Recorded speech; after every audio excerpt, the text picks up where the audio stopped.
All right. Hey, Mark Bare-Naked Willie, what's happening, my friend? Dave, it's BS Friday live already. We're already one week past last Friday. I'm still reeling from last week with Doug Farr. How are you? Dude, I am doing great. I have to tell you. I mean, it's a hectic week. I know it's a hectic week for you, and also we're moving, so there's packing boxes. I switched my angle. I played a trick on everybody. Hey, listen, Mark. I mean, talk about a week that we're gonna have this week, right? So we have Corbett and Grace Lunsford coming on. Now, these are my idols. Think about this, right? They're doing what I'm doing. They look so relaxed. I'm losing my hair. I can't take it. So, hey, with that said, man, how awesome is this? And guess what? Tell me, Dave. We are live on 3 locations, LinkedIn, YouTube, and Facebook. But that's kind of a lie, too, because guess what now? Tell me. Tell everyone. We're also on Twitch. You want to know why I went to Twitch? I've never heard of it, but I want to know. Yeah. That's right. Well, that's because that's where all the young folks are, and we need more young people in this business. Right? We need more young people to bring all their brains and their technology and their computer science to building science so we can move this industry further, faster. What do you think? I think we should put the link to Twitch on the chat here in LinkedIn and on the Facebook post and on the YouTube post, because if you found it, Dave, other people need to find it. So throw it up there and let's get twitching. Yeah, we will do that. We will do that. All right. So without further ado, Mark, we're always bringing the best and the brightest people in building science, in offsite construction to our channel so we can build better. Everything from offsite to building science to building codes to the tech that does it. And now we're bringing you some folks that have traveled this country literally in a tiny home, educating the world and having children while they do it. And they actually look very sane. So I think we should bring them on. I can't wait. I've known them for a very long time, and they live on the other part of the country now. So, like everyone, we're having a virtual experience. So, drum roll, baby. Let's do it. Let's do it. Here we go. Hey, Corbett and Grace, how are you two? Hey, good to see you. Good to see you. I'm going to put Mark down there in the bottom so we have you guys up top. Cool. So, listen, this is awesome that you are joining us today. We're so glad that you guys are taking time out of your life. And right now you are currently sitting in your tiny home. We are. But you're also building a home. Yes. And we're really happy to be here too, because normally Grace would be child wrangling about this time, or bookkeeping, or both at the same time. And I would be doing plumbing or HVAC work on the house. So this is where we are right now. This is our tiny house on wheels. It's lived in. Very and then lived out in. that window is the 3,000 square foot performance tuned home that we're building. That's our forever home. Yeah, literally the floors are going in right now. We'll be in by Christmas. Yeah. So. Love that. How exciting. What a reward to be able to sit down on Christmas and not be putting in ductwork and all that other stuff that you've done religiously with your friends and family for over a year right now, right?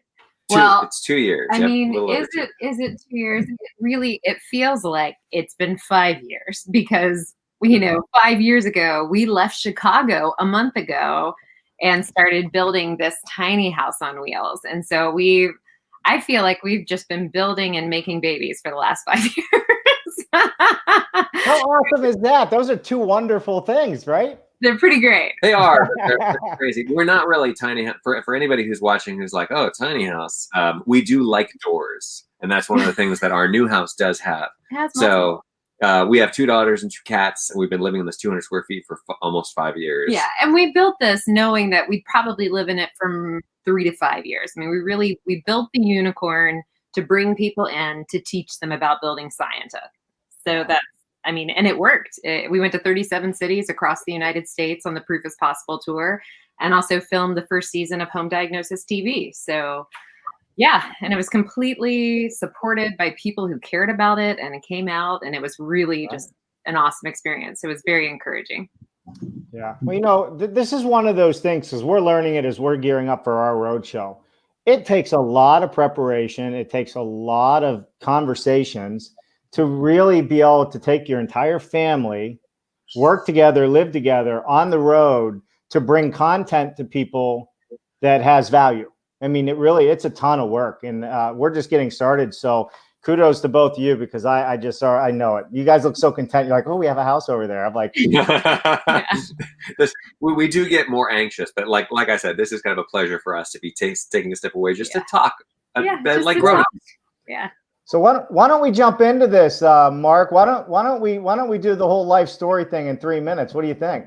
Absolutely. Hit it, Dave. You know all right, Corbett and Grace. In true fashion on Dave Cooper Live and BS Friday, we want you to tell us everything from the time you were born, and don't leave out any of the stuff from the hospital, to this very moment in time right now, but you only have 3 minutes to do it. For both of us, or what each? Okay, I'll give you 3.5 minutes. That's fine. No, go ahead. You got as much time as you want. The floor is yours.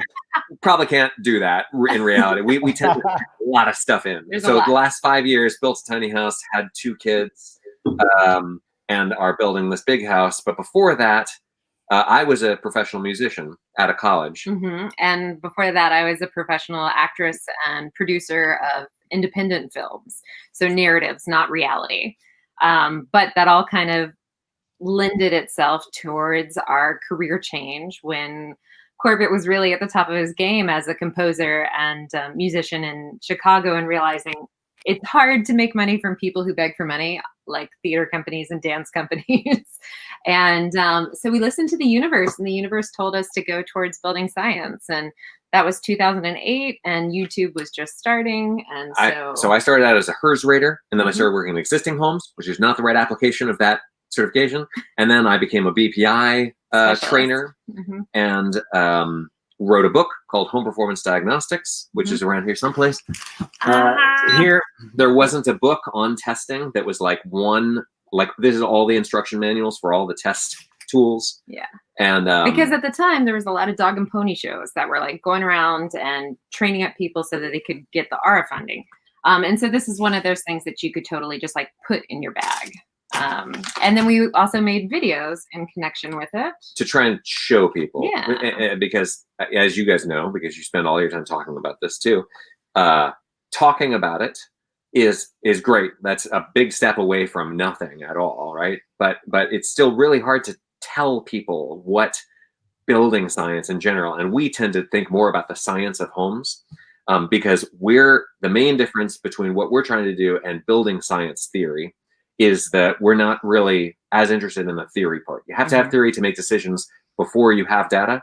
But once you have data, we're really about testing. That's why we have the testing book. So it's like, if you don't know what's going on in the house right now, how could you possibly make decisions about what you should do to control moisture, heat flow, air flows and pressures, contaminants, things like that. So that's kind of really what we're trying to do, is to show that if you say that you're practicing building science, and you're not measuring things, that's not building science. Building science is using scientific tools and techniques to know what is going on and what targets you want to hit later. So that's kind of where we're trying to aim everybody towards. If we can get normal people to understand that they need to measure their homes, then game over, in our opinion, because then contractors will follow suit. Yeah, knowledge is power, but you got to prove it. Data, Mark. It's all about data. We've been talking about this for a long time. It's all about knowing the science. And if you know the science, then you can know your house, right? I think it's interesting. I'm stuck on the dates here. That was 2008 that you guys started Home Performance? Right. That was when we met at the USGBC Residential Committee, baby. Wow. Beardless Mark Willie. Little naked baby Mark Willie back then. He wasn't naked back then, I don't think. He just became naked on the show. So that's so interesting. I really thought it was a little bit before that, but what a fast track you guys did. And early on, when the book came out, I believe I might have this wrong, but I believe you received the book like a day or two before Better Buildings, Better Business, right? That's right. And I got the foreword from John Straub from Building Science Corporation the day before that. Right. And he probably hates my guts still for having bugged him all day long for that thing. So, Dave, this is a huge conference in Wisconsin with real building science geeks, and there's great presenters. And these boxes arrive Corbett's, over the moon. Grace is there. There's all these books. And I believe you two presented 6 or 8 times. Wow. It was a record for better. Everyone tries to present there because they want to share their information. And I think you guys had 6 or 8 presentations. And me being me, I went to all of them. And so progressive on the responsive marketing that you taught, and it allowed other people that were in this field to say, "Wow, this is a business," and I could get going. It was you were really ahead of your time, and to this day, there's no one doing that still. It's quite amazing. So it's a nice to reflect on that. I mean, I think that the thing that I always try to make sure that people understand is that first of all, we're a team, and any married couple will say that, but I'm normally the technical side. My specialty is the technical stuff. And then Grace's specialty is the media and the communication stuff. And the TV show and the YouTube channel and all of our presentations would not exist without her. There's been plenty of guys like me. You guys are some of those guys too, who have been doing this since the 1970s. And the reason that there has never been a television show about the science of homes until now is because we didn't have her. So that's the key ingredient for us. That's like what makes us really fueled. That's the kind of stupid fuel you're talking about. Well, and and the interesting thing to me is, so I was doing well as an actress, and it was one of those great moments where you could support your spouse and let them go do their continuing education. And there really weren't like college programs. There weren't even really solid programs that you could go train. So he just went around the country to train with the best people. And had we not done that, it was kind of a curse and a blessing, because it set us up for understanding that this knowledge is power and we need to be moving it on. Yeah. I remember the first blower door video you guys did. They've gotten much better since. But Thank you. That's important for people to understand. When we started, it was terrible. I was terrible on screen. Yeah. So it's practice. But it's funny. One of our very first, what is it called? Weather stripping. Oh my gosh. How to weather strip windows and doors is still like our #1 video. Makes us a little sad, but as long as it's something. So. Yeah. But all these things are important because anytime someone does their first blower door, right? Or if you do that as a practitioner and that's what you do, it's still new, right? It's exploratory and it's full of discovery. So you showed that in the video, and that will never change. Every time you go to a property, there will be more discovery. There will be more surprises, and that's why you do these tests. Very intricate tests because you're after the discovery. Right. I mean, it's really interesting. I was talking with we've had a series of incredible professionals come and work on this project with us, the house that we're building. And the HVAC guy that we had, his name is Caleb Salibi. He's from the HVAC School podcast and works with Brian over there. He teaches at a trade school. He's 23 years old. He teaches at a technical store, right? So he's teaching these HVAC guys who are literally 5 years younger than him, or potentially 10 years older than him. They're on Twitch. And he tries to explain it like you're not becoming a house worker or like a blue collar workforce, whatever they want to say. What you are is you're working in applied sciences. So if you want to be a researcher, a scientific researcher, but you don't want to be stuck in a lab filling out stupid computer forms and doing beaker tests, you want to go out in the field and do applied science. That's what HVAC is now. And I think the same is true for anything in construction. If you want to do the cream of the crop stuff in the building industry, you do what we are all talking about right now. This building science is not an industry. Energy efficiency is not an industry. What we are talking about is the top percentages of the entire construction industry in the world. And that is a really fun place to be. So yeah, you're right. If we could get more young people, get them on Twitch, here, that would be a good idea. Yep, got to get over to Twitch. That's what I'm told. Nope, I don't think anybody follows me or watches me there yet, but it takes time. We're getting there. I think the data would be interesting to see how much building science and all these spectrums of energy efficiency, how much uploads there are on YouTube, like collectively, and compare that to whatever other nonsense is on there, because I believe that's the only reason YouTube exists, is for building science to be a greater voice. And I think Facebook and LinkedIn are specifically for building science too. But it would be interesting to see as these become more commonplace, right? We have presidential candidates talk about carbon on stage. What is that growth happening on these social media sites? Because all of us are data minded, so we should know that data too. I hope it's like a rocket ship. Well, and I think that this is a really important point for us. We make a huge deal on our show about the fact that it is not about energy efficiency.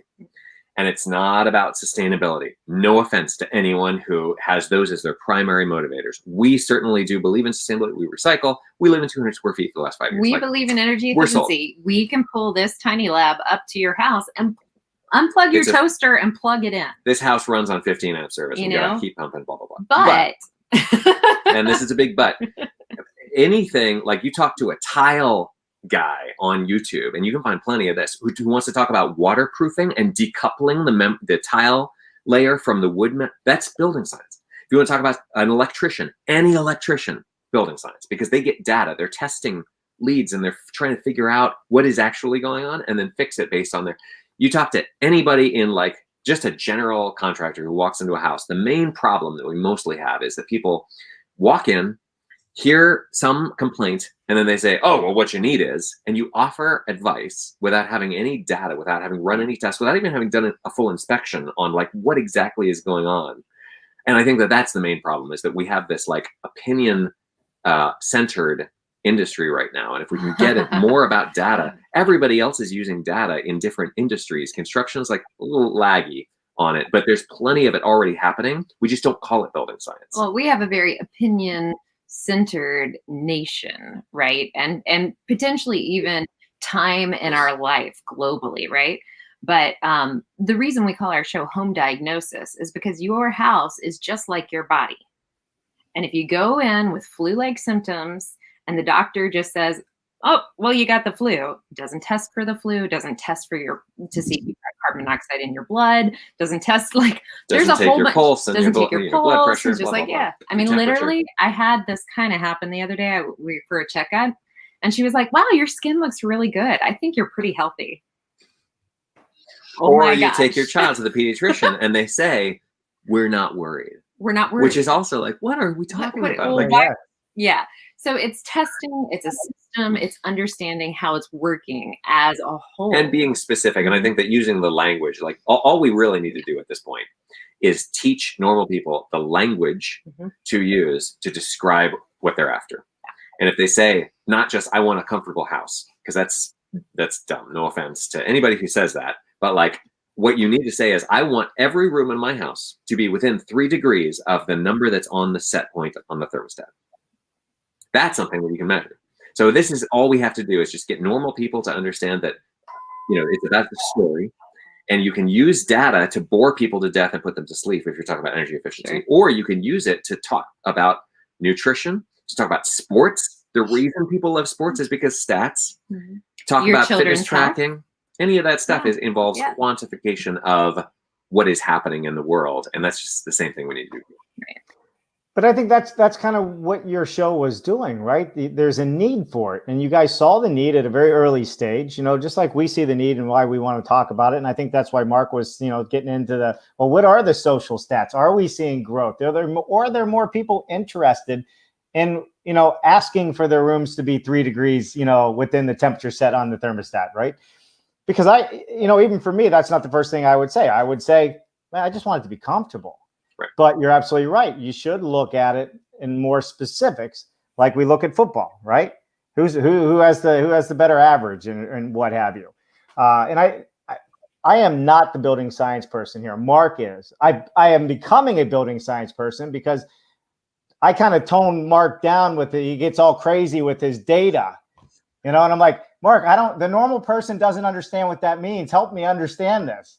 right? And I think that's what's so great from watching your show and what you guys have been doing. You really take the time with average people out on the road.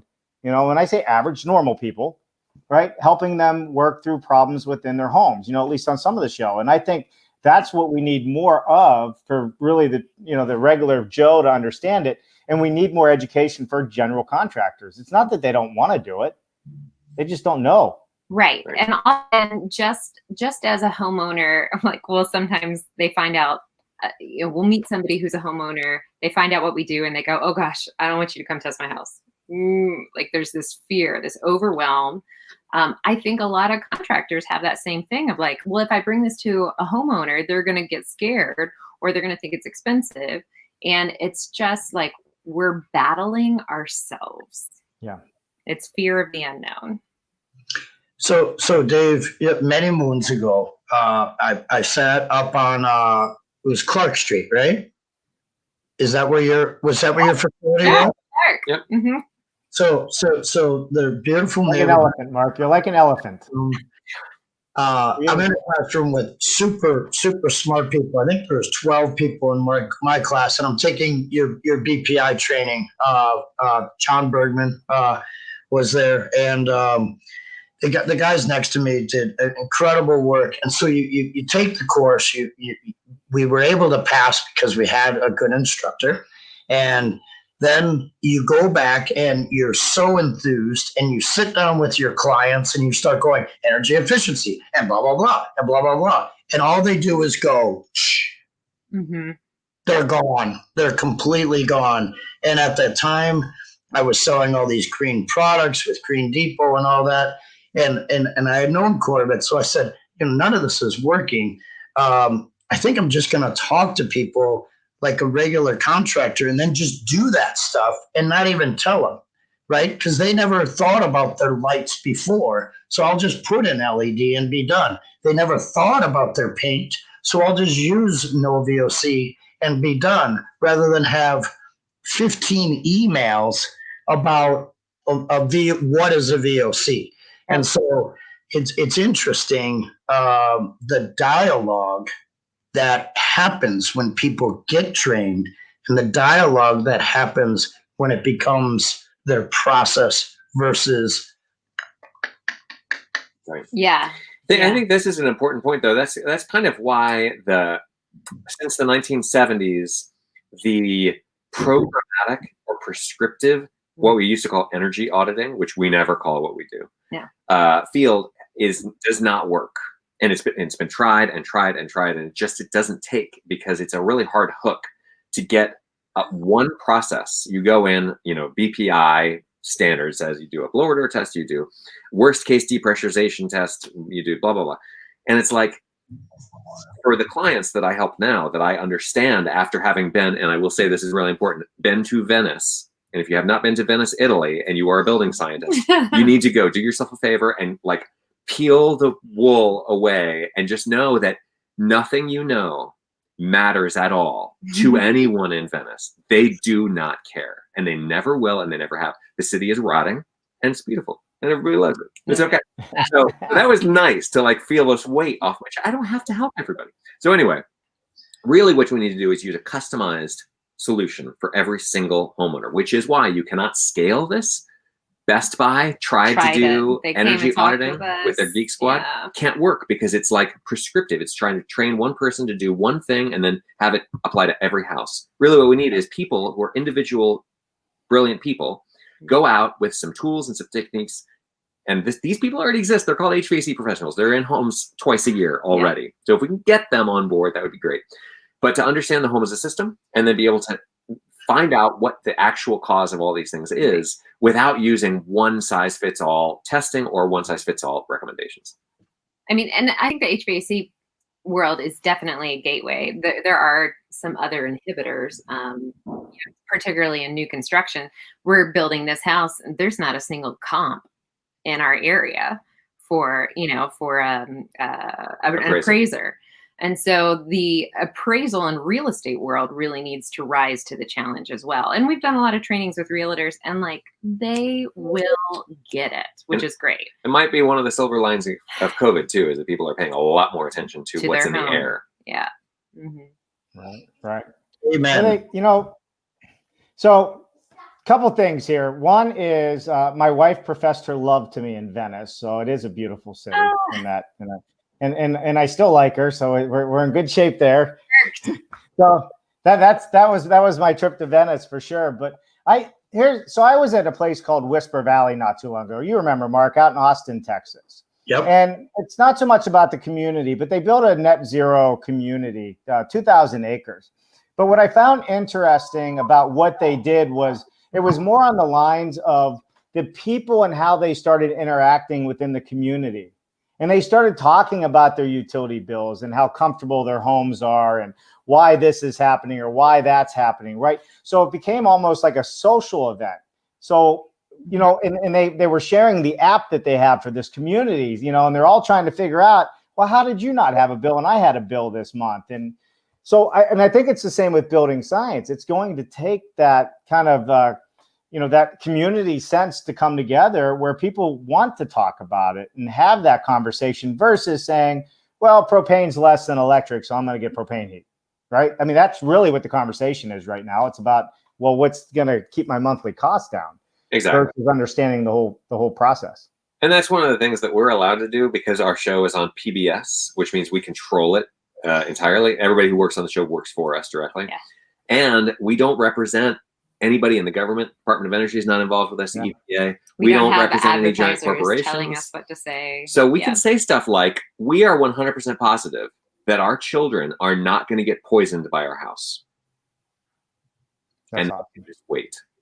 And everybody goes, wait a minute, are you telling me? And then they get really upset. And we could say things like, Habitat for Humanity, starting in 2024, will be building high performance across the board. That means that affordable houses in your area, in your neighborhood, will be scientifically superior to the building that you just paid $1 million for. And I can prove it if you let me test it.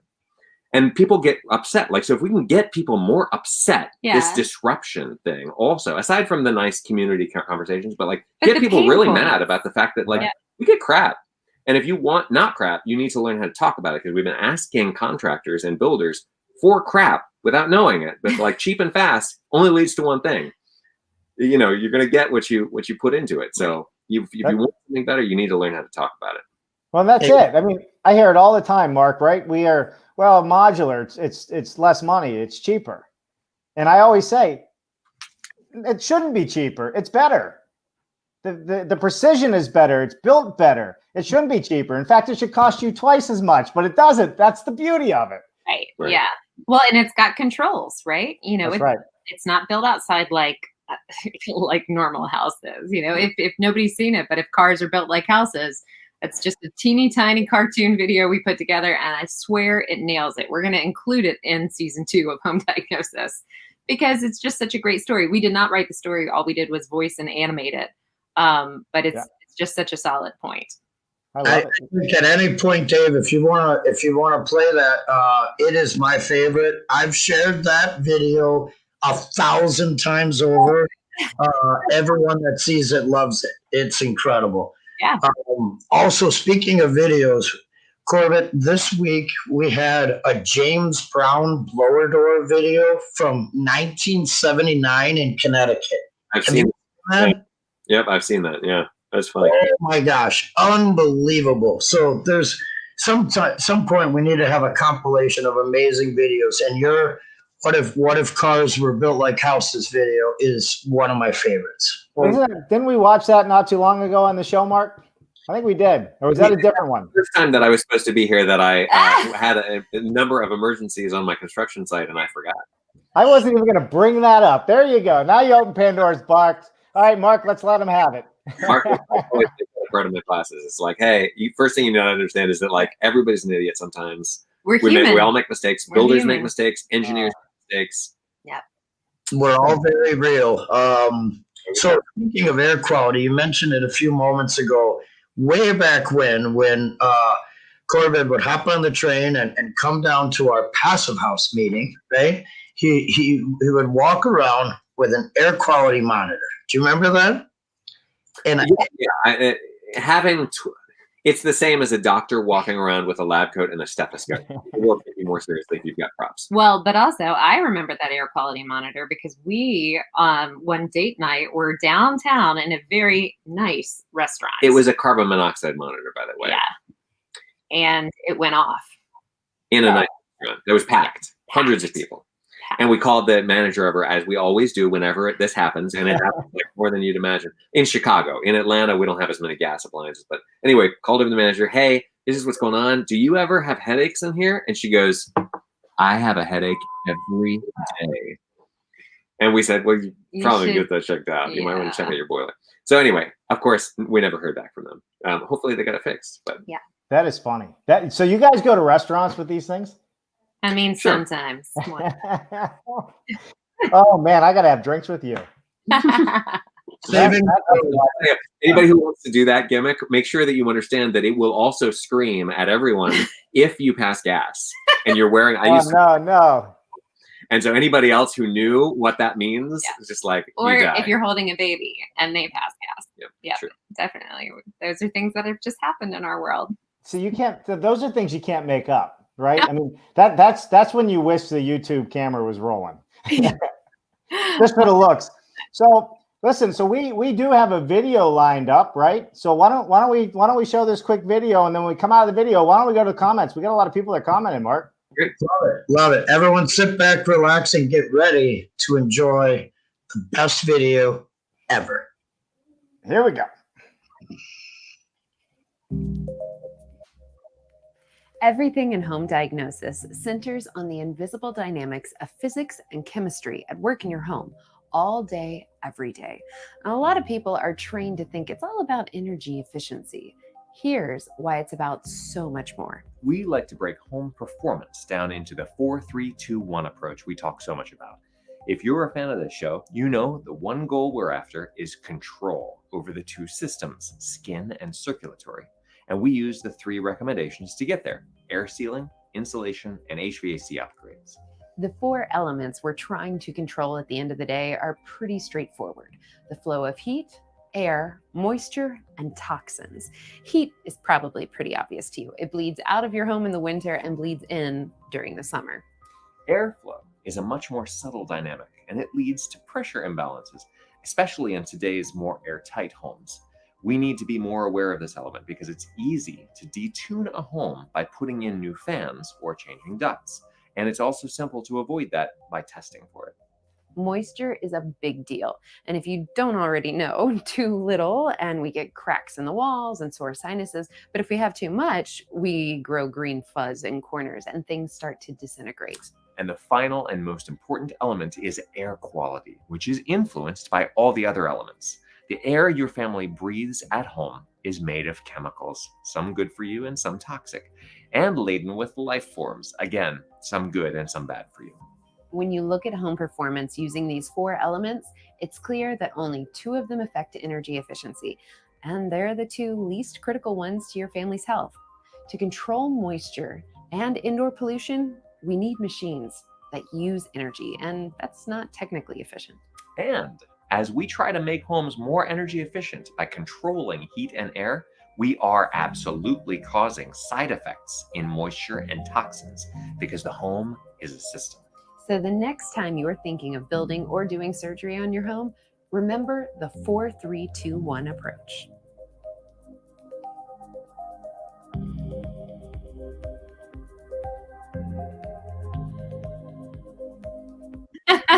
All right, let me unmute everybody here.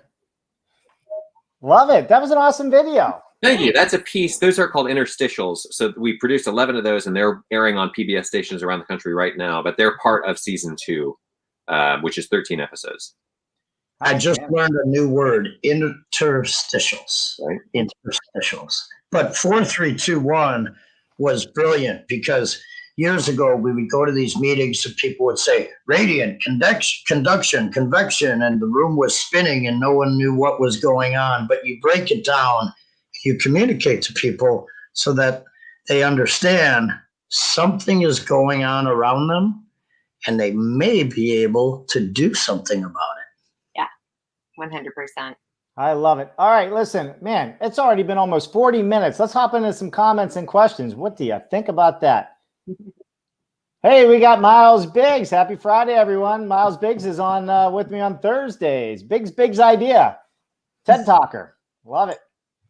Hey, Dr. Amar. Happy Friday to you, too. Okay, I guess Miles and him are talking in the comments here.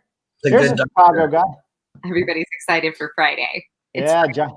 I love it. John Jaworski. Hey, you're going to know this next person, Mark. Oh yeah, talk about appraisers, Corbett. This guy understands how to do financing for offsite built homes, right, and units. So unique person in that regard. Yeah, Thomas Coronado. Wears the biggest hat in the room. It doesn't matter if it's a corporate meeting. He's in a cowboy hat and cowboy boots, but he does know his stuff. All right, let's keep rocking through. We got Craig Campbell joining us. Hey, Craig, thank you for joining us. It is a happy Friday. Somebody started the Happy Friday push. Here we go. Happy Friday, everyone. Pumped to hear more stories. All right, here we go. Sean saying more. Will you run us your lab once you're done with it? Hey, Sean, we actually will. We're going to be turning this into a potentially like a workshop kind of an experience for people to come down and study. If they're planning on building a tiny house, which tends to be a thing that we hear a lot of, or just we've got a small house, we've got a big house, we've got a workshop. So yes, they will be at the very minimum. There will be Airbnb-able nights. But reach out to us. Corbett at buildingperformanceworkshop.com is Corbett's email. He's very accessible on Instagram too. And go ahead and let us know about your interest, because it's probably going to start small and in the community. Right now, our Patreon supporters, we have a small group of about 30 individuals who help support the show. And they all get, the people who support at this certain tier get first dibs on those weekend experiences here, hanging out with us. So I knew Sean was going to ask this question. Sean's been on the show several times, and I follow on Instagram. Yeah. So there's a connection there, Dave, because when Grace and Corbett started building their tiny house, one of the groups that was involved with it was 475, and that's where Sean works. So what he really wants is to be able to have your tiny house up in BC and use it as an educational tool in British Columbia. It would work. We built it to withstand the weather and be able to control. It's kind of a submarine. I would actually not sell the plans for this or tell anybody how to build this, because it takes a person who knows how to run the submarine to go around and just adjust things. But yeah, it's really performed. We've taken it down, and I mean, I think negative. We took it to Death Valley. We built it in Southern Florida. Took it to Death Valley. Went to Niagara Falls. Mm-hmm. So Niagara Falls, is that when you put your Superman cape on and flew over there? Yeah, that's what happened. We hit with a baby strapped to him. That was. We don't say this a lot, but our favorite stop on the U.S. tour was Canada. When we went and we just had 3 days where we could just kill Canadian Niagara Falls. It was awesome. Love that.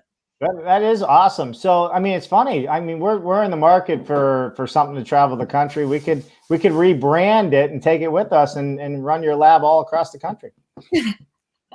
What the heck? There's Dave, there's Jennifer, there's his twin daughters and his son. So that would be 5 people in 200 square feet. A little tight. Little tight. No. I need something. I need bigger, eh? All right. Jennifer, I'll be the one just to say no, so you don't have to get in that. Oh, yeah. She's outside dealing with the movers at the moment. Or she'd be in the background. Hey, look at this. Oh, you know what? Also, if you do something with Sean, he might be able to actually pick your tiny home up with his helicopter that shows up randomly and put it wherever you want. Nice. That's cool. But yeah, there's a lot of 475 products, both in this tiny house and in the big house. Yeah. Love it. All right. We got Andrew Seeley from G-Pods. Can't have performance if you don't measure or something. I love it. Or something is right. I've heard that before. All right. Dr. Amar says, terrific story, Corbett and Grace. Thanks. Thank you. We're getting into some stuff here. Sorry, it's going to take a while. We got some people. We want to make sure we get to it. This guy's been late to the party several times. I think he has something to do with putting his kids down. You guys know Adam White? I think we might have met. We've met a few thousand people in the last couple of years. Yeah. It slips, but I do like that he's got his kid in the background. That's great. Well, you're lucky it's his kid and not his goats. Yeah, usually it's his goats. We had him on the show. He opened up his back door and the goats came in the house. nice. Passive purple. Gotta love the guy. All right, moving on. Hey, Lindsay Elton is joining. So, do you have any other tools to help with this building forensic work, like a book, perhaps? Lindsay has my book. Yeah, early to the party we showed it, but here it is again, Home Performance Diagnostics, and it's just really. Thanks for the plug, Liz. Oh, by the way, let me just make this point because I always like to make this. This is the first book that was like this. Blower door testing is as old as I am. I'm 41 years old. So I didn't invent any tests in here, but people are like, oh, I'm thinking of writing a book, but who's your editor and who's your publisher and like what software did you use? I just want everybody to know I wrote this in Microsoft Word, 15 minutes a day at minimum. You need to spend on this kind of thing. And the pictures are all taken with my iPhone. So you use what you have. You do the thing. Don't talk about it. Like that's one of the things that we've always liked to do is like, if we're going to make a television show, we'll tell everybody we're making a television show. It'll be out by because then we've put pressure on ourselves. And also we spread this around. So we feel like, oh no, is somebody going to steal our idea? We've learned over the years, no one is ever going to steal your idea because we're all just talking about ideas. We're not actually doing them. And also, I come from the film industry, and if somebody beats you to developing and producing and getting a script and getting it made and getting it distributed, oh my God. Good for you. Let's all clap for them. Wonderful. Wonderful. It's hard work. So limitation breeds creativity, and that's one of our mottos. That's a good. I love it. And do it scared, right? Don't let anything stop you. Just jump in, both feet, make it happen. You'll go further, faster for sure. I got to look on LinkedIn. It's not showing up here. It says, always enjoyed your insight when we talked back in the day. Miss bumping into you at events in Chicagoland. I don't know, Mark, if you have that up on your LinkedIn here, but I don't know who it is, but it could be one of thousands of people. How many people were trained by you guys during the DPI phase? Well, less and less over the years. My last class that I ever did, I had 3 people, and 2 of them dropped out after the second day. And I was just like, you know what? I'm not going to do this anymore. So, but we had DET verifiers and all kinds of different little one-day trainings that we used to do. Those week-long trainings really were hard business. But the conferences and the keynotes have also been really great. And really, the YouTube channel, that's where we train people. Yes. Yeah. So how about that? That's a good time to plug. Let's plug the YouTube channels, because if you are not subscribers to Corbett and Grace's YouTube channel, I'm assuming it's the Home Diagnosis TV. In fact, I can put it up here in a second. Yeah. Home Performance is the name of the concept. It's the name of our YouTube channel. It is the name of his Instagram, Home Performance. We didn't call the TV show Home Performance TV because PBS is kind of made for 5th graders. And we wanted to have the medical analogy. And the medical analogy really works. YouTube is made for nerds. That's awesome. So that was Doug Pruis that made that comment. Oh yeah, it was Doug. All right, Doug, thanks for that. All right, here we go. We got good afternoon from down East Maine, Jay Otis. Hey Jay, thanks for joining us today. Scott Farbman's on. Tons of homes in the Midwest still being built conventionally. Do you feel the PBS TV route is an effective strategy to get to the consumer so they start asking for smarter, healthier, and energy efficient homes? Obviously we do. Yeah. And just so you know, we have to raise all the money to make the show, and then we give it to PBS and they say they might show it. Right. Our first season is right now airing on over 62% of the country's public television stations. So that is great news that the programmers think that the audience wants it. The audience obviously does want it, but moreover for us, TV, like we all know, TV is going away at some point. Like it's not as good as streaming. It's evolving. But we really wanted to, when we took the tiny house around, people would come to see the tiny house because they had seen tiny houses on TV. Building science is not on TV, so it is not real. Yeah. If it's on TV, it's real. And that was our commitment, was like Grace and I worked. This is our third concept for this television show that we've tried to make. She tried to make. And this one finally took, and it's because we control the full rights of it. But we really just wanted to make the statement of, this is important enough to put on television. And I don't particularly care how people see it. That's a really weird thing to say. But like, we did it. It's on television. Now it's real. So that anybody who's like, well, I haven't seen it on TV. Yeah. That's right. But Yeah. it's in several million households. So that's That's good. gotta feel so good, right? Yeah. You know, and it's not like somebody sought you out and you became millionaires doing this. You had to raise money to put it out there. It just doesn't work the way people think it works, right? No, we still are having to raise money. Yeah. Well, I mean, I think it's awesome. Thanks. Mark, you and I someday, we're going to follow in their footsteps and be in millions of households on building science, but you got to keep your clothes on. That's you go to TV, it's PG from there, buddy, unless we're on cable. Yep. I can only hope that there's thousands of people doing these sorts of programs. Yeah. I hope that you guys have endless competitors coming to the marketplace. Absolutely. That means the word's getting out for sure. All right, we got Joe Kanapaki, home improvement performance priorities. 1, safety. 2, durability. 3, comfort. 4, efficiency. Thanks, Corbett and Grace. Good work, Thanks, Joe. Keep up Joe. the good work, man. I love it. I love it. Jay Otis, do you have any live presentations scheduled for the Northeast in 2021? Thank you, Jay. Thanks. Not yet, COVID, but maybe. I hope that we will be traveling. Doing live presentations is like my favorite thing. Filming is we film our own things and we edit them, and like that's all fine. It fulfills a creative thing, but my specialty is like I like live presentations. Yeah, I love it. We can do a live presentation on here if you guys getting tangled up and don't want to get out. Let's set it up. Come on down. Let's do it. All right, moving on. Christy May, moving from 200 square feet, why did you choose to build a 3,000 square foot home and not smaller? Can you please share your insulation levels and HVAC? Yes. Yeah, well, so one of the reasons our home is actually 2 homes connected to each other. Because 1,000 square feet of it is our studio and music room and dance space and voiceover booth, all of like the passions and other things that we do. So we are still working in 1,000 square feet of that. And then 2,000 square feet is our home, which is a 3-bedroom, 2-bath home. So not really enormous by typical American standards, I would say. No, I'd say that's pretty average. And as far as the insulation levels, it's really important that everybody understands that insulation levels, there is such a thing as too little. There is also such a thing as too much. No matter how much the passive house people try to say the other opposite is true. We insulated to the perfect amount for the home because you have to put the right HVAC equipment in there and all that stuff. So we've got rock wool insulation, 2 inches outside the walls, and then 4 inches inside the cavities. We have insulation under the slab. We don't have any exterior insulation on the roof because it doesn't matter where we are in Atlanta. We have lots Mitsubishi. of membranes. We have lots of lots of 475 membranes. high performance building supply tapes and membranes. We have we used force field sheathing, which is like zip, but it's another version of it.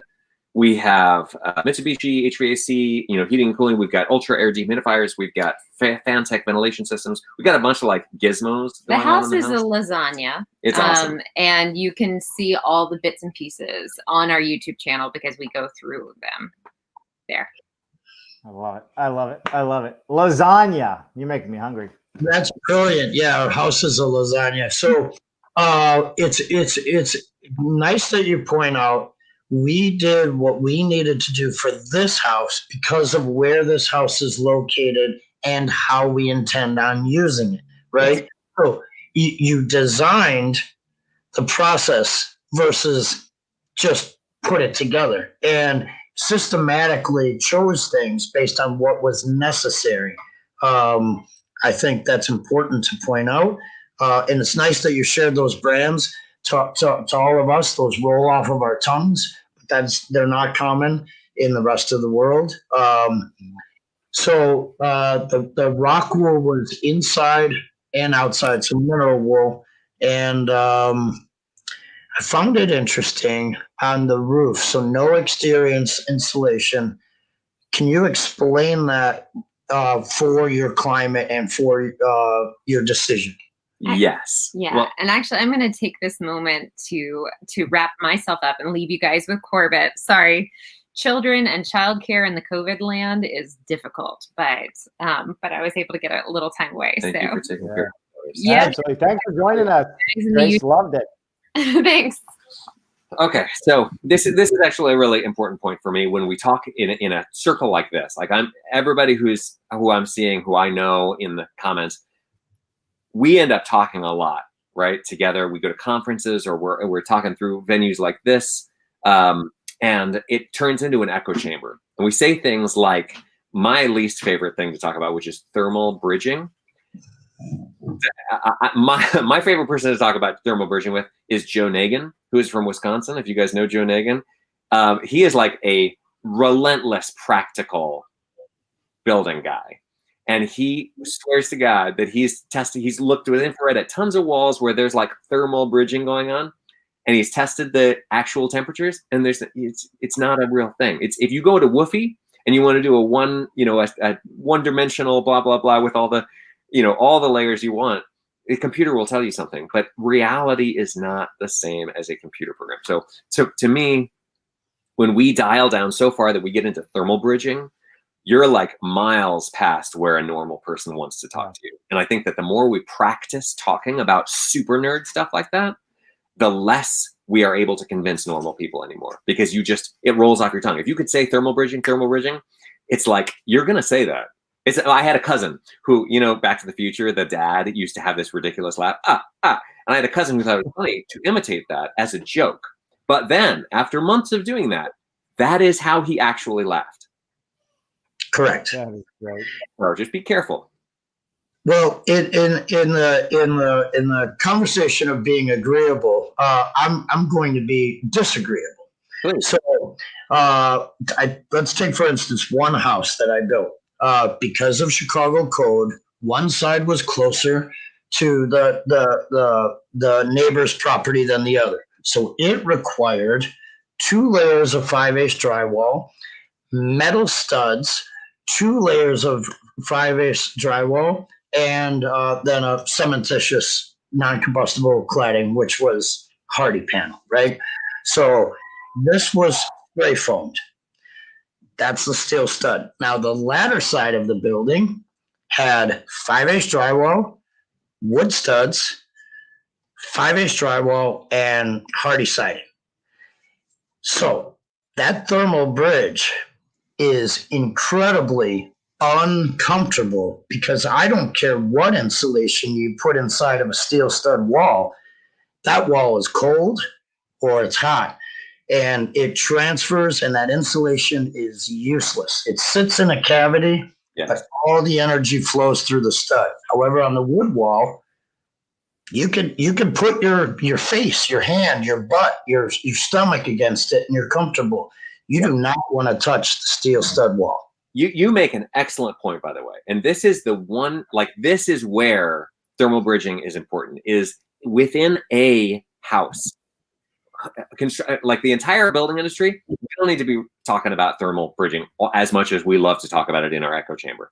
When we're talking about one house, if you have a house that's a 1920s house and you're going to put an addition on that's open, and you're going to make that addition passive, that's ridiculous, because the house is a system.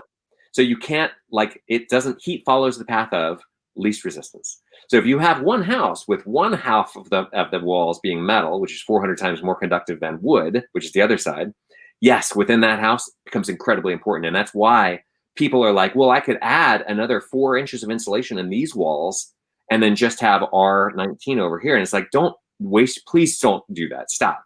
And the spray foam people want to sell you that. So they would be happy to do it for you. But you put more insulation over here than over here, the heat's just going to go, well, I'm just going to go over here instead, okay? So it just is not going to help. It's the system. That's the most important thing. So each house is its own system. You got to analyze it that way. And that's why you need professionals like you who are involved in the process and can give that advice. So because I knew it would be a problem, right? All my closets were on the steel stud wall, right? This is a new construction home. Okay. And then the person's bed, right, is below the transom on the wood wall, so that when they walk towards that wall, they're not feeling that cold that does come off of that wall.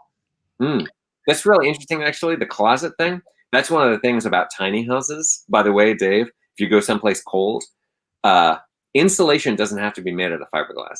Insulation can be things in your drawers and your clothes as they're hanging in your closet. And so if you're going to grow mold behind your clothes, you should know that beforehand and maybe plan some extra ventilation stuff or a dehumidifier. So we have a dehumidifier that runs constantly in here. That's a desiccant dehumidifier because it's quieter.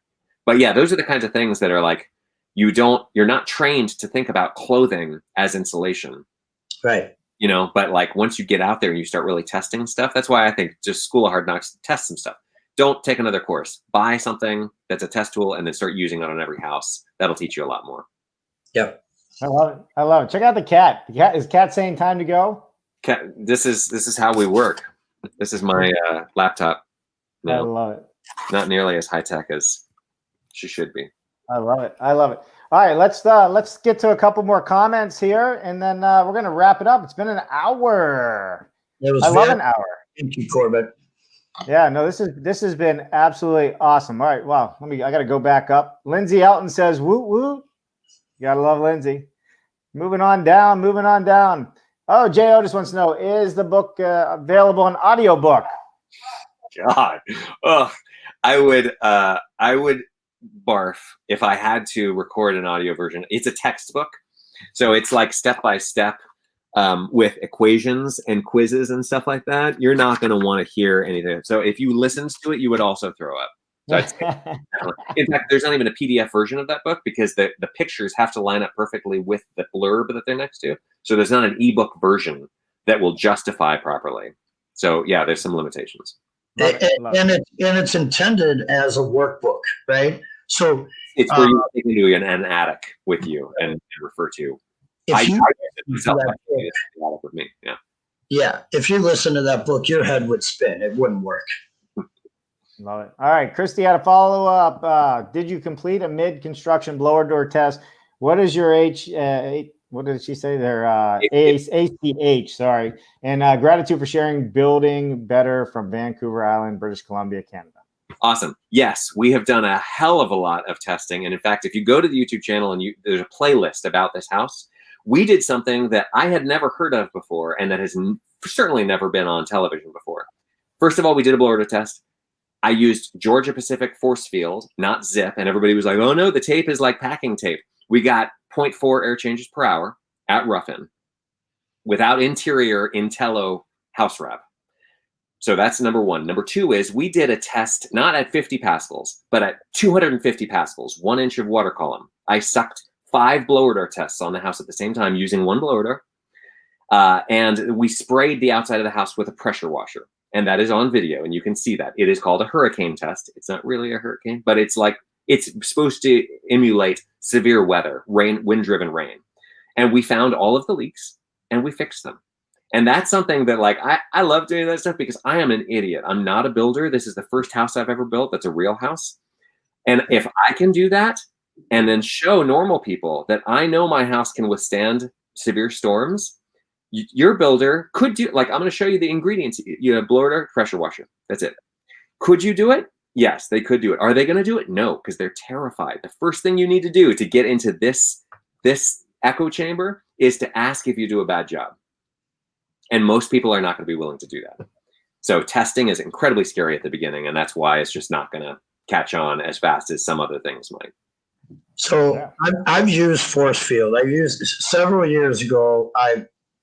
Corbett, you'll love this. This was, I think it was after you built the tiny house. So I took a shipping container, cut all the walls off, and then I made 90-degree corners. So going all the way around, little 2-foot 90-degree corners. So a shipping container ended up having 44 corners on it. And I did it with Georgia Pacific, right? And so we put that all in and the force field.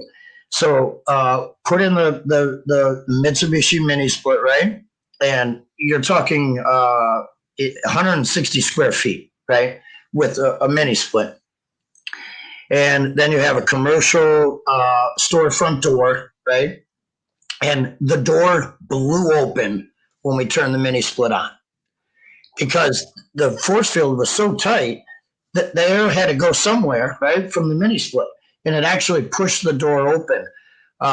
It was incredible. So, yes, there are products besides Zip, just like there's more than one company that makes hamburgers, right? They're one of many. Right. And if Uber is listening, I love you. This is nothing that we don't love you. We just want the market to know that besides Roxel, there's Thermofiber, right? Besides Zip, there's Force Field. And that's the big thing. If people get hooked on spray foam and a certain kind of window and a certain, it's like you can do anything you want. You need to know what the target is and then figure out a way to do it. But you can use a bunch of different products. That's something that we really have been trying to push. Who did the manual J on your house? I did. Makes I sense. love it. Yeah, well, listen, the expert should do it. No? Well, I'm both a control freak and I really like learning this stuff because it makes me, since I train in how to do this stuff, I'm much more credible, both in my own minds and in students, I'm sure. I don't have to I used to swear a lot to get people to take me seriously because I had kind of a baby face when I was 28 years old. And now that I'm 41 and I'm grizzled and I'm a dad, I don't have to pretend to be an older guy. People are like, oh yeah, he's an old timer, I'm sure. He's wise. He's wise beyond his years. And my tooth is very long. You'll let Joe Siebert do the swearing, right? Right. Love it. All right, Doug Purr says a house is as efficient as its weakest link. Jay Otis says thanks. And Scott says Pascal pressure test, 250 Pascal pressure test, love it. Corbett, do you know who Scott is? His name is familiar. We might have met before. Yes. He works for Sachin over at TBHMS. Well, please say hey to John Bergman. John Bergman was my right-hand man for 5 years, and I was telling Dave before, he's the reason I will not ever have an employee again because he was the most perfect.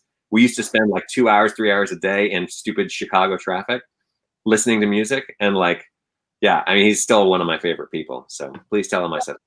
There's no one like John. He is amazing, and you guys were great together.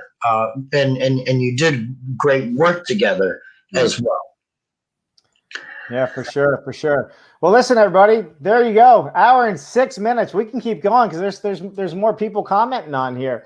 Listen, Corbett, and also I'm going to speak as if Grace is still with us as well. Corbett and Grace. We should, if you guys want to do a live presentation and we set it up, I think it could be a lot of fun to have an interactive live, and we'll put you full screen and you could have at it and do whatever you like with the guests here on LinkedIn. I think that would be fun. Right. Also, I think having when you get into your house and we get settled into our tiny home of whatever sorts that's going to be, I would love to have you come back and really dig into, hey, listen, you're going to somebody's house. What's the first thing that you do? I'm setting up the next show here because I think walking us through, I'm a homeowner or I'm a builder. You're coming to test what I've built or what I live in. Walk me through how you're going to do that and not make me scared to death. Mm-hmm. Totally. I think that would be a great show. You'll only be scared to death if there's something that's discovered that is scaring you to death, right? No, the wisdom is just beyond your ears, Mark. I agree with you. I love it. I think there's many occasions for us to get back together, and I'm hopeful that before season 2 kicks off, we can do a kickoff party with you guys. Dave and I really enjoy doing launch kickoff parties, and season 2, I believe, should be hitting the airwaves around February, right? Yeah, it's delayed. I'll tell everybody that right now. We're looking at a September airing. Okay. Our house is delayed. Show is contingent on the house being finished, so we're going to have to shoot. And COVID's really weird with shooting. We've had to reformat our show for the last half of the episodes because we can't go to people's houses anymore. We have to stick to this property. So it's it changed a little bit. But anyway, yeah, September. Well, everyone out there in September, we'll get back together. But I think long before that, let's do another show updating exactly as Dave laid out. Your wisdom and your style of communication is incredibly effective. The way that all of us are used to saying energy efficiency, and then you turn it on its head and say, "Hello, folks." I appreciate that. And you do it because it's necessary, and you've learned and you've honed your voice over the years. Thank you very much, Mark. And it was a pleasure being here with both you guys. Thank you, Dave. Thank you, Mark. And you're very welcome. And since we're talking about favorites, you want to know what my favorite part of this episode was, Mark? You guessed? It was when Corbett said, about thermal bridging and how, it works or it doesn't work and it's all this and that. And then you actually had a response and then the real conversation began. And I think that's what this show is all about. And that was kind of one of the most exciting things for the show for me today, because that's what's great about the both of you. You both just have so much knowledge. It's fun to share that with our audience. And I think that's really what we do here, and we keep it real. Same way like you, Corbett and Grace, we do not, nobody pays to be on the show. It's invite only, so we can keep it real and we can keep it educational. And that's what's so much fun about it. So thank you both. Awesome. Thank you. Those echo chambers that Corbett brought up before, Dave, it's just epic. When we're sitting in Wisconsin one time, Corbett, I believe there's 14 of us at dinner, right? We had Flores from 475. You were there. Brandon, Joe, Lindsay, Jason, all these amazing people. And the conversations we have, Dave, are it's true echo chamber, right? It's, well, I found this and I found this. And what about that? And we're building geeks, right? But that's only effective if the marketplace is making a transformation, right? Otherwise, we're silos. So that's right. I love it. So Scott Farben's talking to John now about you. So there you go. Your wish was his command. All right, everybody, listen. Corbett, and I know Grace, if you're in the background and can hear me, I know it's only 200 square feet, so you might be able to hear us. Thank you so much for joining us today. Corbett, thanks for taking time out of your busy schedule as well. Thank you guys very much for the invitation. It was an honor. Yeah, you're very welcome. And Mark, thank you so much. So you got anything you want to talk about before we go, buddy? I would say blessings to you guys, Corbett, and the work you're doing. You're amazing people, first and foremost, and what you do for others is so commendable. I have continued faith that your next journey, right, every 8 years, you're reinventing yourself, is going to be just as spectacular as the last 4. By the way, can I make one plug real quick? Yeah, do it. Got to mention, we have a minority training scholarship that applies to racial minorities and women. So if there's anybody listening to this who wants to do online training with us, we have basically, it's a 90% discount on all of our training. And so we're trying to get that to be, we need more women, more Hispanics, more people who speak other languages in their communities doing this kind of testing and talking about this stuff. So yeah, no, I think it's great. Let's see if we can get a link in the show notes so it lives there for everybody that watches this after the fact, because unfortunately, most people are working, so they watch us after the fact sometimes, but that's all right. We appreciate it. And Corbett, because you do that, I'll extend forward any of your trainings that you need assistance to do in Spanish. Yo tengo todas las ideas y palabras. Muy bien, gracias. Oh, man, now I got to go to Spanish class. All right, everybody, listen, thank you so much. Thanks, Mark. Thanks, Corbett and Grace. Really appreciate having you both on the show. Even though we have a lot going on, we always try to make it happen, and we have fun doing it. So with that said, this is Dave Cooper. I will see you tomorrow morning on Coffee with Dave. I don't know where I'm going to be because after about an hour from now, I am homeless officially. But we will find somewhere to stream live. So Corbett, stick right there. We'll come back to you after the outro. Everybody else, have a wonderful weekend, and thanks for taking time out of your day to join us. Bye now. Thanks, everybody.